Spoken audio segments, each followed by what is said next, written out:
Sobat Budaya, bertemu kembali dengan saya Farah dalam Jendela Budaya.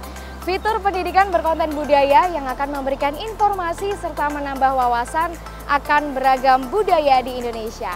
Pada episode kali ini, kita akan melihat salah satu benda cagar budaya peninggalan Kerajaan Singosari yang ada di kota Surabaya. Penasaran? Ayo ikuti saya!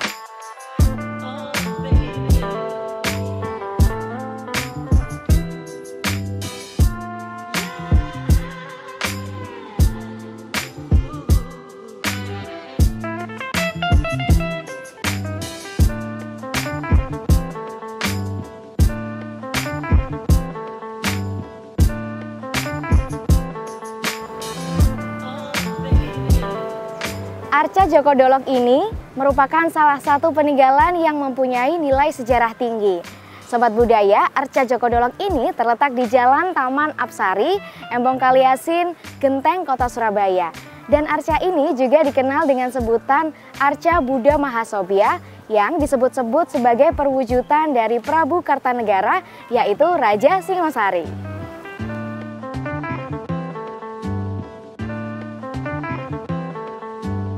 Kita tahu bahwa di Surabaya, Jawa Timur pada umumnya juga, bahwa kita memiliki banyak peninggalan sejarah, baik itu yang berupa benda-benda purbakala maupun yang lain-lain. Salah satu bentuk dari peninggalan budaya itu adalah patung Djoko Dolok. Sahdan kata cerita karena patung Djoko Dolok ini besar dan berat, maka niat untuk membawa Djoko Dolok melalui kapal laut itu pun dibatalkan, dan kemudian Djoko Dolok ditempatkan yang sekarang berada di Taman Apsari, Surabaya. Nah, pertanyaannya, siapakah sebenarnya yang dipatungkan sebagai patung Djoko Dolok ini?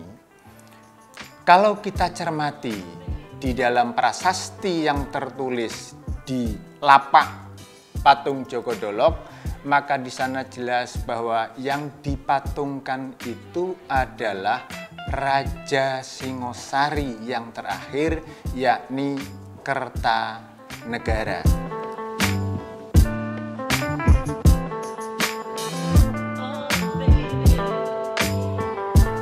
Arca Djoko Dolok ini dibuat pada tahun 1289 Masehi loh Sobat Budaya.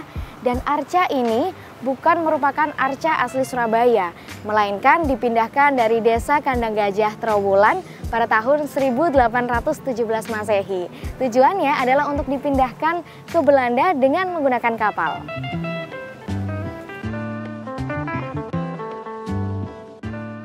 Arca Aksobya ini kalau kita baca sejarah di dalam buku Negara Kertagama juga ada, itu dibuat sekitar tahun 1211 Saka atau 1289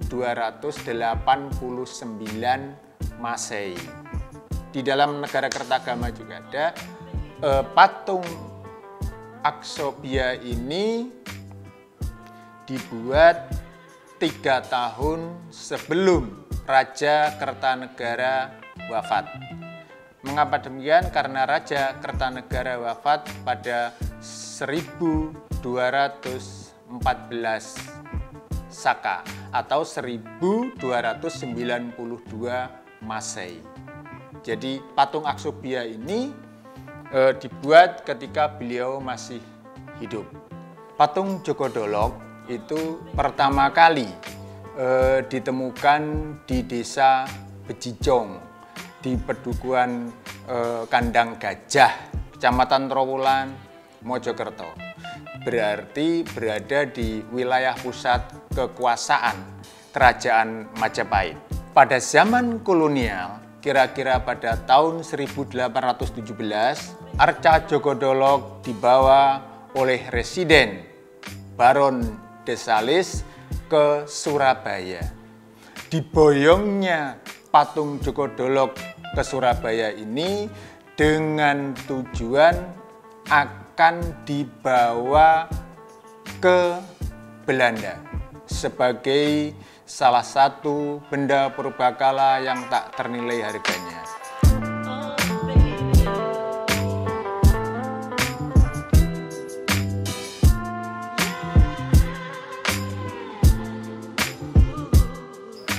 Sedangkan arca Joko Dolog ini dibuat dengan tujuan sebagai bentuk penghormatan kepada Raja Kartanegara, putra Wisnuwardana yang kala itu menjadi pemimpin kerajaan Singosari. Dan di arca Joko Dolog ini juga terdapat arca lain, yaitu arca Ganesha. Beberapa umat penganut Buddha Tantrayana juga seringkali melakukan sembahyang di arca Joko Dolog kota Surabaya.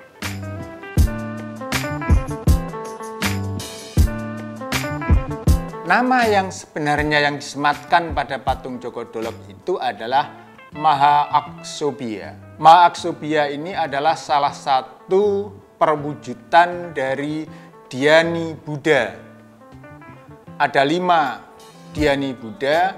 Yang pertama adalah Aksobhya, itu menjaga mata angin sesuai dengan arah mata angin timur, kemudian Ratna Sambhava itu selatan, Amitabha barat, dan Amoghasiddhi itu utara. Kemudian yang kelima adalah Vairocana, itu yang di tengah. Nah, jadi apabila seseorang sudah mampu mencapai 5 hal ini, inilah yang disebut dengan jina. Pakai J ya, jangan salah ini, pakai jina.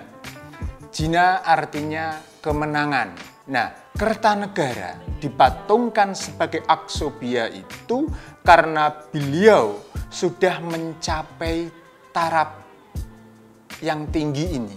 Beliau sudah mencapai kemenangan ini. Beliau sudah mencapai tarapan jina ini. 5 hal ini di dalam ajaran agama Buddha disebut dengan Vajrayana. Yana itu perjalanan, artinya itu adalah jalan yang berat. Vajra itu keras, sehingga Vajrayana adalah cara yang keras, cara yang hebat.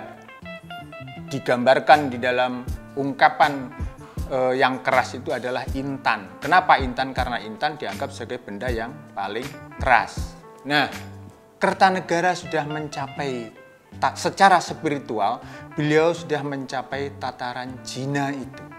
Beliau sudah mencapai kemenangan. Pertanyaannya, kemenangan tentang apa? Nah ini, ya, dalam hal ini adalah kemenangan untuk menundukkan diri sendiri. Kemenangan untuk menundukkan hawa nafsu. Karena nafsu-nafsu yang harus diperangi antara lain adalah nafsu kecerakaan, nafsu kemarahan, nafsu egoisme, nafsu iri hati, itu semuanya harus diperangi. Dan juga Vairocana yang ada di tengah adalah mengatasi nafsu kebodohan. Dan disinilah Raja Kertanegara sudah mencapai itu semuanya, yang tadi saya sebut sebagai beliau sudah mencapai jina.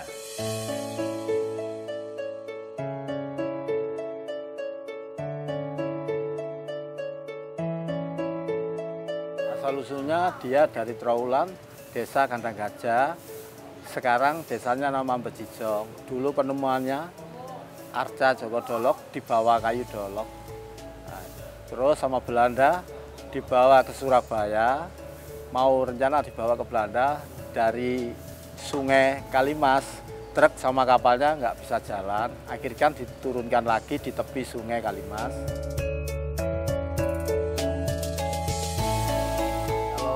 Perawatannya dia dikasih pelembab batu biar batu agak baik atau batu kelihatan hitam. Paling cepat ya 3 bulan sekali, paling cepat.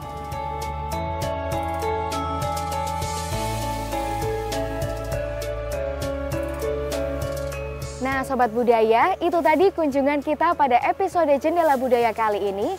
Sekilas tentang arca Joko Dolog yang merupakan cagar budaya warisan peninggalan Kerajaan Singosari yang hingga saat ini masih terawat dengan baik. Yuk kita lestarikan arca Joko Dolok sebagai bentuk peninggalan sejarah yang tak ternilai. Sampai jumpa pada episode selanjutnya. Jendela Budaya, membuka wawasan, melestarikan tradisi. Sampai jumpa.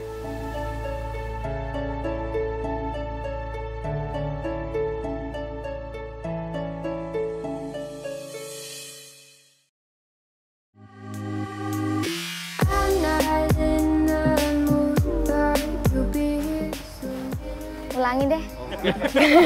Nah, Sobat Budaya, itu tadi kunjungan kita pada episode Jendela Budaya kali ini. Sekilas tentang arca Joko Dolok yang merupakan cagar budaya warisan peninggalan Kerajaan Singosari yang hingga sampai saat ini masih terjaga dengan baik. Yuk kita lestarikan arca Joko Dolok Surabaya ini sebagai bentuk peninggalan sejarah yang tak ternilai. Sampai berjumpa kembali pada episode Jelajah Budaya. Maaf. I guess it wasn't